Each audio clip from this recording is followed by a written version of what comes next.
Buenos días, bienvenidos a Entrevista Venevisión. Soy Ibrahim López Piñero y en este espacio vamos a analizar temas de interés nacional e internacional. Hoy en estudio nos acompaña Sandy Gómez, economista y profesora del IESA. Bienvenida. Gracias, Ibrahim, por la invitación. Hoy vamos a hablar sobre economía. ¿Podríamos hacer un balance sobre cómo está la situación económica en Venezuela en este momento? Sí, venimos de un periodo de por lo menos 3 años, todo lo que fue el 2021, el 22 y el 23, de una recuperación bastante modesta, bastante, la verdad, sí, como acotada, pero en comparación con los 10 años previos, creo que todos los que vivimos en Venezuela notamos la diferencia, ¿no? Algunas de las cosas que incidieron en esta percepción de mejoría, que sí tiene una, digamos, no solamente una percepción, es un hecho.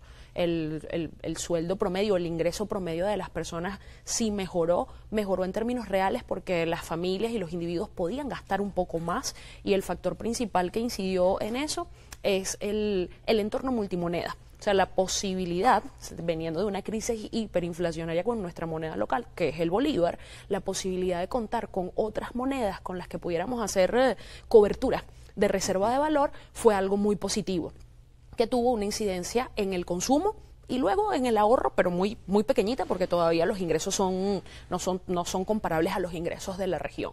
Y lo segundo, que no es poca cosa, es el esfuerzo en términos de política pública, específicamente política monetaria, para contener la inflación. Eso tiene unas implicaciones, por un lado, buenas, porque efectivamente estamos en una tendencia de salir de la crisis hiperinflacionaria. Eso todavía hay algunas cosas por refinar, pero estamos significativamente mejor que hace 3 años, y sin embargo tiene también la otra cara de la moneda, que es la restricción sobre el tema crediticio, pero después lo vamos a profundizar. Hemos visto en los últimos días cómo la brecha en el tipo de cambio entre el cambio del Banco Central de Venezuela y el dólar paralelo se ha ampliado, está por encima de 23% actualmente. ¿Cómo afecta esta distorsión a los venezolanos? Sí, hay un poco de contexto, ¿no? Siempre el tema relacionado con la distorsión cambiaria tiene que ver con principalmente la manera en cómo los individuos, las familias, las empresas, lo que en los libros llaman los agentes económicos, ¿no? Van tomando sus decisiones acerca del riesgo. En este momento la percepción es riesgoso acumular bolívares, porque algo pudiera pasar en términos de devaluación. La política del Banco Central de Venezuela es una política de tener una tasa de referencia, una tasa de cambio de referencia que se va moviendo según lo determina la autoridad monetaria, que es el Banco Central. Actualmente eso no se ha ido, idealmente debería desplazarse en la medida que los agentes económicos están dispuestos a pagar más bolívares por dólar. Pero si te fijas, la tasa oficial, lo que se comunica como la tasa oficial, no se ha movido en comparación con la disposición a pagar de la gente. Entonces se genera la brecha que tú estás diciendo. Y la gente, o sea, siguen queriendo pagar más bolívares por dólar. ¿Cuáles son las implicaciones? Primero, la percepción de riesgo se genera como esa sensación de no han ajustado la tasa. Entonces, cuando la ajusten, va a ser muy brusco. Y algunas personas que tengan acumulado más bolívares son los potenciales perdedores en esa situación. A nivel de comercio, una de las mayores incidencias tiene que ver con el costo de los inventarios, porque si los inventarios tienen que reconocerse, que normalmente es así, al costo de la tasa oficial, empiezas a tener problemas con la reposición, porque tú lo puedes reconocer y venderlo a la tasa oficial, pero cuando lo vayas a comprar no es esa tasa. Entonces empiezas a tener un riesgo de descapitalización de las empresas que manejan inventarios en volumen. El Banco Central de Venezuela semanalmente inyecta a la economía nacional entre 80 y 100 millones de dólares. ¿Esta política, digamos, es sostenible en el tiempo? Porque pareciera que ese tipo de cambio está subsidiado. Es correcto, es sostenible en la medida que estén dadas las condiciones para que el Banco Central siga obteniendo esos dólares que vende a tasa oficial, que son los que pudiéramos catalogar como subsidiados. Ahora mismo, como ha sido en la historia de Venezuela, ojo, esto no es muy distinto a como ha sido la historia del país, la principal fuente de dólares es la industria petrolera. Entonces, claro, mientras esto esté funcionando, hay un suministro más o menos garantizado con el cual se puede ir como suministrando esta oferta, ¿no? Y es una de las cosas que a mí me gusta mucho utilizar como ejemplo es el dólar vale 36.96, 97, el número que tengamos. Si alguien te los vende ese precio, Si no te los venden a ese precio, entonces no vale eso. Entonces tiene que haber alguien que los esté vendiendo a ese precio. Ahora esa gente es el Banco Central a través de la inyección. Si ellos no pueden mantenerlo en el tiempo, porque eventualmente está el riesgo de que no puedan, entonces te vas a encontrar con que ese no es el precio real, porque no hay nadie que te lo venda a ese precio. Durante el mes de agosto, el Banco Central de Venezuela anunció que el Producto Interno Bruto nacional había tenido un crecimiento de 8.78%. El primer sector que creció fue, por supuesto, el petrolero y el segundo, el bancario. Pero el bancario el que creció fue la banca pública, 74% fue la banca pública y principalmente el Banco de Venezuela, 70% creció. ¿Por qué creció la banca pública y por qué no creció la banca privada o creció en menor medida? Sí, hay una serie de programas que ha venido impulsando la administración relacionadas con el proveer créditos a diferentes sectores a través de la banca pública. Y la banca en este momento, toda nuestra industria bancaria está descapitalizada. No tiene tanto dinero como quisiera para prestar y para asumir el riesgo de que no le paguen, porque eso también es un factor importante en la industria del crédito, ¿no? Ese riesgo y la disponibilidad de dinero lo puede asumir un poco mejor la banca pública. Y es así también, digamos, eso es así a nivel regional. Y también está como relacionado con el encaje legal, que tiene un monto alto, a pesar Sí. de que hace un par de meses se anunció que se iba a reducir el encaje legal. Esto aparentemente en la práctica no ha ocurrido. Sí, ahí hay como varias condiciones que restringen que en la práctica no tenga el efecto, sobre todo porque a nivel de variables macroeconómicas, el crédito funciona como un acelerador del consumo y la producción, pero tiene que haber, aquí también, digamos, la historia reciente del país es que para tú recuperar los niveles de consumo y producción necesitas mucho más crédito del que está ahora mismo disponible. Entonces, es eso, tú ves que avisan, el encaje legal ha sido modificado y puede ser que haya más crédito efectivamente, pero todavía no son los niveles que necesitas para recuperar la capacidad productiva y de consumo. Eso es algo que va a tomar más tiempo. ¿Qué otros sectores han crecido? Vemos que hay una cantidad importante de ciudadanos que han decidido, digamos, emprender con sus propios recursos. Sí. ¿Cómo está el balance del sector emprendimiento? En el sector emprendimiento hay grandes oportunidades y mucho interés. Hay mucho interés de la población y de los emprendedores y las oportunidades en términos de la innovación tecnológica. Nuestro país tiene una brecha en términos de transformación digital muy importante y algunas personas que tienen la oportunidad de digamos, desplazarse a otros países o que tienen la referencia por amigos, familiares, etcétera, lo pueden contrastar y lo pueden confirmar que eso es así. Entonces, todo lo que tiene que ver con innovación tecnológica es algo que está recibiendo ahorita mucho interés. Son temas que requieren inversiones importantes, entonces ahí el tema de que no contar con crédito acota mucho la capacidad de los emprendedores de implementar este tipo de soluciones, pero igual lo están intentando y bueno, sabes que digamos, la filosofía central del emprendimiento es precisamente hacer cosas que no son fáciles, entonces ahí hay mucha gente como intentándolo. Yo te diría que es todo lo que tiene que ver con innovación tecnológica, servicios profesionales, principalmente, lo que ha crecido más, después de petróleo y banca. Y en líneas generales, en la economía, luego de petróleo y banca, ¿cuál es el otro sector que está creciendo? El comercio en general, hemos visto también un buen desempeño en el sector el automotor, la industria automotriz, muy acotado. O sea, también aquí está, cuando uno dice estas cosas, ¿no? Como que este sector viene creciendo, hay que recordar que es un sector que a la vuelta de la esquina en la historia estaba en cero. Entonces, claro, empieza a tener tasas muy interesantes de variación, pero sigue siendo... No es como que todos los ciudadanos en este momento pueden optar a tener un carro nuevo. No, pero ya lo estás empezando a ver, que es distinto a lo que tenías hace 2, 3 años, donde ni siquiera era una posibilidad. Entonces, estas cosas hay que irlas construyendo poco a poco, porque las perdimos en el tiempo con la condición adversa que atravesamos como economía, ¿no? Pero creo que se pueden ir masificando si las condiciones están dadas. ¿Qué porcentaje de los emprendimientos que se inician hoy, digamos, trascienden la barrera de los 5 años? ¿Pueden ser exitosos y sostenibles en el tiempo? Las probabilidades no están a favor de los emprendimientos en ese sentido. Las tasas son muy bajas, están por debajo del 5% en el mundo. No solamente en Venezuela, sino en el mundo. Algunas de las cosas que yo siempre le recomiendo a los emprendedores para mejorar sus posibilidades es adoptar una mentalidad orientada como a la adaptación y flexibilidad. Un emprendimiento no es solamente digamos, la aspiración que tú tienes de vender un producto específico, sino qué quiere tu cliente. En la medida que tu cliente pueda estar comprando, tu emprendimiento tiene altas probabilidades de seguir vivo y crecer, que sería lo ideal. Necesitamos hacer una breve pausa comercial. Al regreso del corte comercial vamos a continuar hablando con Sandy Gómez sobre economía, perspectivas para el año 2025. No se aparte de su pantalla, ya venimos.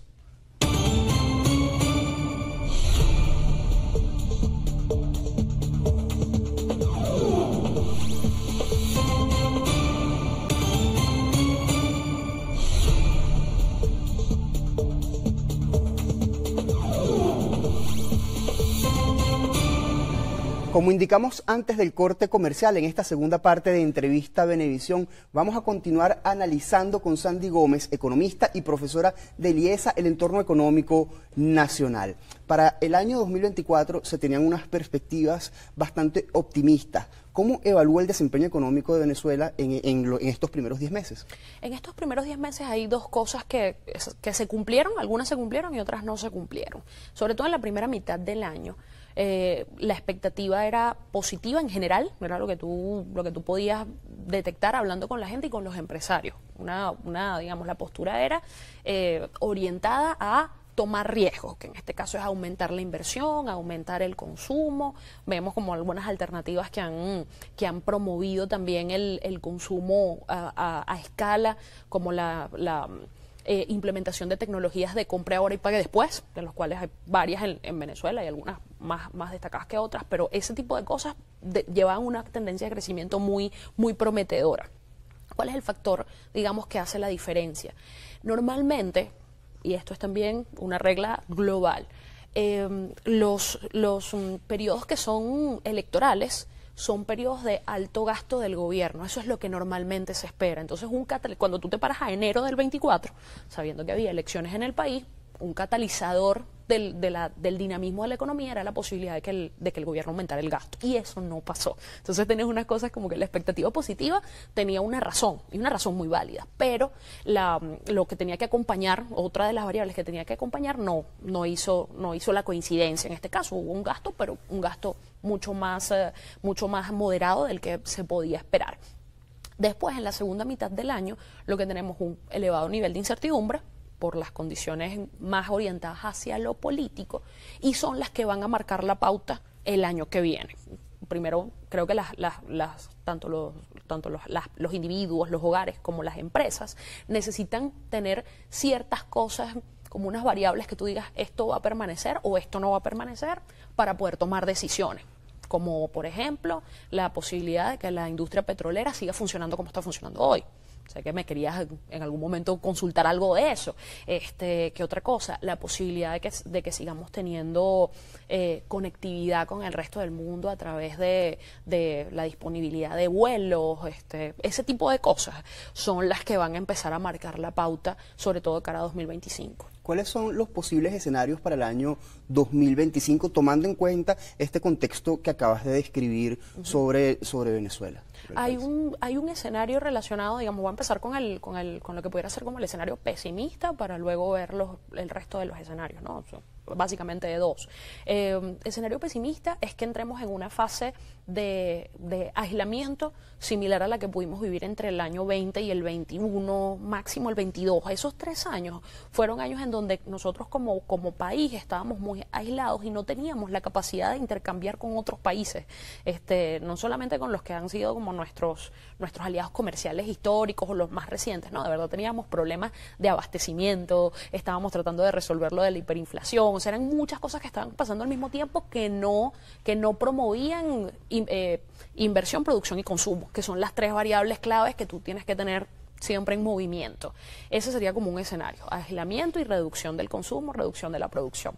La otra es que podamos mantenernos en la senda de permanecer conectados con el resto del mundo a través del intercambio económico. Ese vínculo realmente ahorita lo tenemos a través de la industria petrolera, y eso es lo que puede permitir que haya todavía ciertas variables que son positivas, como la posibilidad de que el Banco Central siga interviniendo en el mercado cambiario, que la brecha se acote o se cierre, que se haga el ajuste cambiario qué haya que hacer cuando haya que hacerlo. Ese tipo de cosas serían como las más optimistas o lo que sería como un escenario ideal.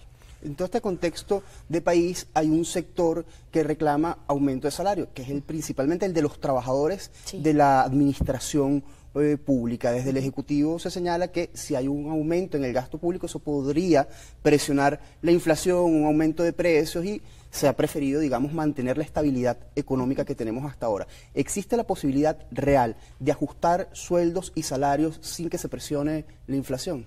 Ahora mismo no, porque para que esto pueda ocurrir, también hay un ejemplo clásico digamos, cuando uno está estudiando economía, que es si tú aumentas la disponibilidad de dinero en la calle, que es lo que ocurriría más o menos si aumentan los salarios, pero no hay más productos y servicios para comprar. Si no aumenta la oferta de productos y servicios, vas a tener más bolívares persiguiendo la misma cantidad de productos y servicios. Y eso es la fórmula clásica de la inflación. Entonces, claro, aquí no es una decisión sencilla, porque este es un sector que necesita aumentar, digamos, necesita estar mejor remunerado, necesita aumentar su consumo, pero nosotros todavía no tenemos capacidad productiva para responder a esa demanda si ellos empiezan a ganar más dinero. Ahí hay que, digamos, después tienes otras palancas que podrías activar, como la posibilidad de aumentar las importaciones, porque no tiene suficiente local, entonces trae de afuera. Pero bueno, digamos, como en este momento las condiciones cambiarias no nos favorecen, esos productos importados, como lo vemos actualmente, no es que ahorita sea desconocido para nosotros, no necesariamente son productos accesibles para toda la población. Entonces, es uno de los grandes desafíos o acertijos de hacer política económica, porque en este momento es como un juego suma cero. Si yo beneficio a un sector, otro va a perder. Lo ideal sería que tú pudieras beneficiar a un sector y que todos estén mejor que antes, pero ahorita las condiciones no lo permiten. ¿Y cómo, por ejemplo, se podría beneficiar al sector de la construcción, que sabemos que es uno de los que más dinamiza las economías e impulsa el crecimiento? Se necesita que se active ese sector. ¿Qué podría hacer el Ejecutivo para impulsar esto? Potencialmente, una de las cosas que yo considero que podrían evaluarse, o capaz ya hasta se están evaluando, no creo que no lo hayan visto, es créditos dirigidos para ese sector. Pero ahí vienen muchas cosas, ¿no? Tú puedes promover un crédito para las constructoras y decir, bueno, le vamos a dar prioridad a esto, porque esto tiene un gran impacto en términos de contratación de mano de obra. Esa es una industria que es intensiva en mano de obra, entonces es perfecto porque puedes utilizar mucha mano de obra que ahorita está subutilizada o desocupada y la incorporas. Pero luego, si tú construyes apartamentos y no tienes quien los compre, vas a tener otro problema. Entonces ahí vemos que la cadena de valor de este tipo de industrias necesita financiamiento en varias etapas. Entonces habrá que digamos, plantearlo de forma tal que esto que no se estanque en alguna de las etapas, sería como lo ideal. Hay algunos analistas que señalan que las inversiones que necesita el país para dinamizar la economía, esa inyección de dólares, no va a llegar si no se reestructura la deuda de la República y de PDVSA, producto de las expropiaciones y producto de los préstamos que se pidieron internacionalmente. Esa deuda asciende actualmente a 160.000 millones de dólares. ¿Cómo lo evalúa usted?